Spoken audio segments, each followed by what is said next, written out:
Haribo, la multinationale allemande.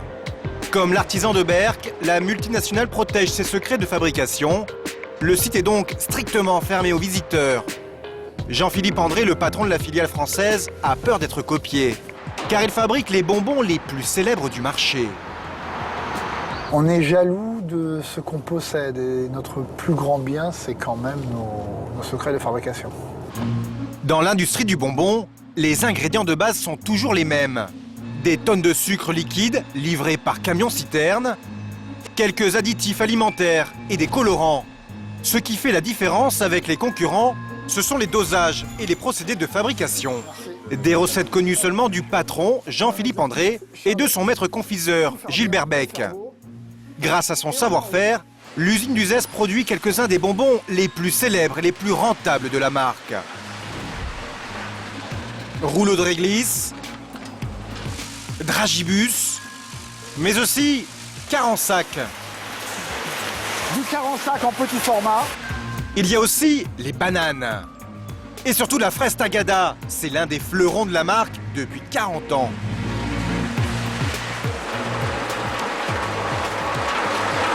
C'est un pilier incontesté de la société. Il y a à peu près 60 tagadas qui sont consommés à la seconde en France. 1 milliard de fraises tagada consommées chaque année en France. 10% du chiffre d'affaires de la marque à elle toute seule. Ici, plus grand chose à voir avec la fabrication artisanale du marchand de bonbons de Berck-sur-Mer. Et pourtant, les deux confiseries ont été créées la même année. Tout commence au début des années 20. Au moment où la tante de Jean-Yves Matifas ouvre sa boutique de bonbons à Berck, à des milliers de kilomètres, à Bonn, en Allemagne, un jeune confiseur crée lui aussi son atelier. Il s'appelle Hans Riegel. La légende raconte qu'il a commencé dans cette petite maison, avec pour seul capital de départ, un sac de sucre et un vieux chaudron de cuivre. L'atelier d'Hans Riegel, le voici, reconstitué dans un musée, à côté de l'usine d'Uzès. C'est dans cet atelier que le jeune confiseur allemand va avoir une idée de génie qui va faire sa fortune. À l'époque où n'existent que des bonbons durs, lui imagine une texture gélatineuse pour plaire aux enfants. Et pour rendre sa création attrayante, il lui donne la forme d'un ourson, l'animal préféré des enfants. Il ne reste plus qu'à baptiser son invention. Le monsieur s'appelle Hans, H-A. Son nom de famille, c'est Riegel, R-I. Il habite Bonn, B-O. Et il cherche un nom commercial pour vendre ses bonbons. Et à l'époque, on ne faisait pas appel à des grands consultants, des grandes recherches marketing. Haribo. Et l'histoire de Haribo commence comme ça, dans cet atelier, en 1920. Le succès est immédiat. En 1922, Hans Riegel doit même investir dans un vélo pour livrer ses clients à travers toute la ville de Bonn. 90 ans plus tard, le petit atelier est devenu une multinationale. C'est désormais en jet privé que se déplace le PDG de la marque allemande. Il a 87 ans et il s'appelle Hans Riegel, comme papa. Hans Riegel Jr. a hérité du prénom et de la petite confiserie de son père en 1946. Il l'a transformé en géant mondial grâce à un don pour le marketing.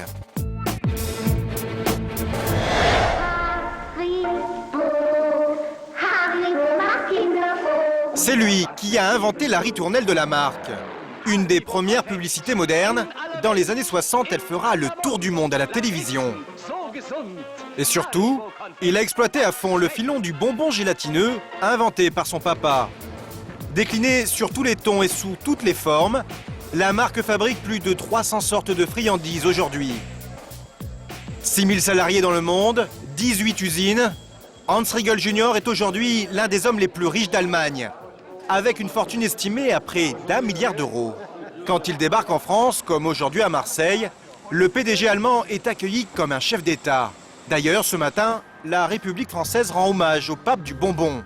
Direction le palais du Pharaon, où il vient recevoir la Légion d'honneur. Voilà la personne dont vous parlez. On dirait un bavarois. S'il est décoré aujourd'hui, c'est pour les 850 emplois créés dans la région depuis les années 70, notamment aux usines d'Uzès et Marseille. Voilà pourquoi, Docteur Hans Riegel, au nom du président de la République et en vertu des pouvoirs qui nous sont conférés, nous vous faisons chevalier dans l'ordre national de la Légion d'honneur.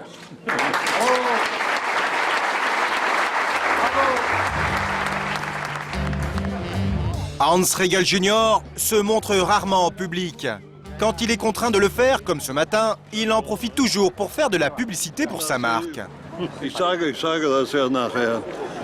Je ne donne jamais la recette de mon succès. Ah, Vous savez, la recette, c'est le travail. Le travail et encore le travail. ok, gut an.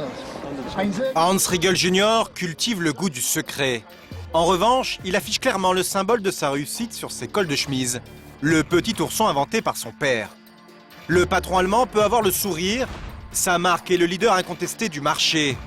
Le problème, c'est que la plupart de ces bonbons qu'on trouve dans les rayons ont fini par attiser l'appétit de nombreux confiseurs concurrents. Pour s'en convaincre, il suffit de se rendre dans n'importe quelle grande surface. Le patron du magasin, Daniel Tilliol, nous présente son rayon confiserie. En plus de ses concurrents historiques comme Carambar ou Michoco, Haribo doit désormais affronter une multitude de nouveaux venus. Leur nom vous est inconnu et pourtant Daniel Tilliol leur a réservé la meilleure place sur son présentoir. Normal, c'est la marque de son enseigne.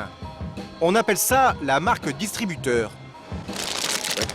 Comme tous les grands distributeurs, nous avons nos propres bonbons à notre marque. Un produit que l'on peut facilement comparer. La fraise Elodie, 80 centimes. La fraise Haribo, 96 centimes, soit un décroché de 20% par rapport au produit leader. Même l'ourson a trouvé un concurrent et là encore, c'est 20% moins cher. Ça ressemble beaucoup au bonbon Haribo. En la matière, ce qui plaît aux enfants, dans beaucoup de domaines, ce sont les animaux. Donc c'est pour ça que les animaux sont beaucoup copiés. Hein. Mais là, on ne peut pas faire dans l'original. Hein. Intermarché, Casino, Leclerc, Carrefour ou Auchan, les patrons de la grande distribution ont tous imité l'original. Et ils le vendent moins cher. Alors comment ces distributeurs ont-ils réussi à produire à moindre prix ces nounours et ces fraises en sucre qui font le succès d'Haribo? Les supermarchés français font fabriquer leurs bonbons dans la même usine, à quelques kilomètres de Lille. Nous sommes chez l'ami Lutti, un confiseur de renommée mondiale. Longtemps spécialisé dans le bonbon dur, le groupe a bâti sa fortune grâce à des friandises comme celle-ci, baptisée Harlequin. Mais pour rester compétitif, l'entreprise s'est mise au gélifié, beaucoup plus rentable, et fournit la plupart des distributeurs en bonbons au premier prix. Et c'est Frédéric Vistarelli, le directeur marketing, qui nous fait la visite. Voilà, là on est apte à rentrer dans le site. Nous allons nous diriger vers la confiserie gélifiée. En attirant la plupart des distributeurs dans sa confiserie, il a augmenté les quantités produites jusqu'à 8000 tonnes par an et diminué ainsi les coûts de revient. Le reste est une addition de petites économies.